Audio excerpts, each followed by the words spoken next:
Today we're going to be talking about desensitizing dogs to getting their nails clipped or Dremelled. So first things, all these steps you can use with adult dogs or puppies, it doesn't matter which, nope. So you're going to want to have obviously your Dremel or your clippers, a bowl of food, and then your dog.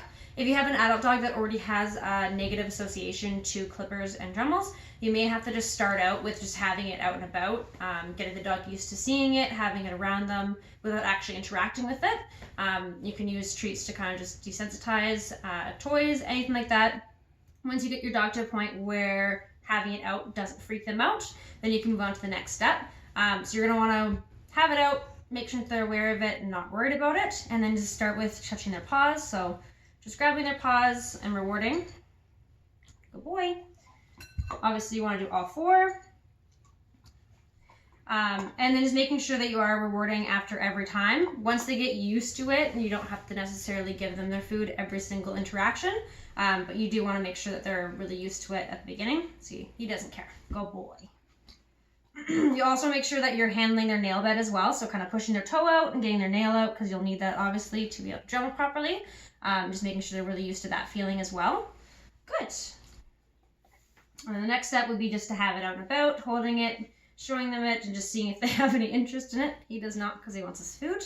But if they're not concerned about it moving around their face, then you can move on to the next step, which would be grabbing a paw, holding the Dremel, and just touching the machine to it. So you don't have to turn it on, you don't have to touch the actual sandpaper part, just touching their nail to it and rewarding.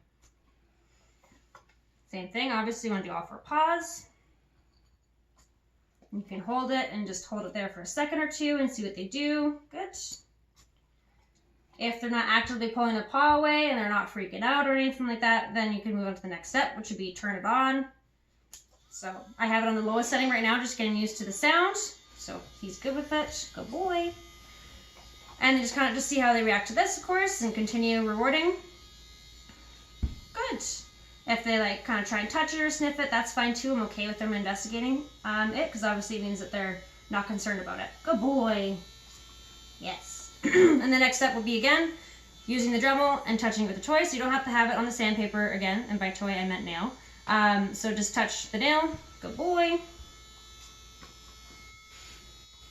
Again, just getting used to the vibration. Good. And just making sure you're touching all four paws as well. Good boy. Once they're good with that, then you can grab a nail. He's getting a little impatient with me. And actually use the sandpaper part and touch for a second. Good. Good. Once he gets comfortable with that, then you can turn it on to the highest setting, since you'll need that to actually be able to actively grind their nail down. So same thing, you're going to want to just wait until, see how they react to the louder noise. Once again, if he's unconcerned with it, then you just repeat from the beginning and just touch the outside part of it. Getting impatient. Good. And then just test the outside part of it for a second or two, see how they react to the vibration. Good boy. Good boy. And then once again, once they stop reacting to that and are okay with it, then you can actually touch the sandpaper part and grind down. Good. And just making sure that you're only touching for a second.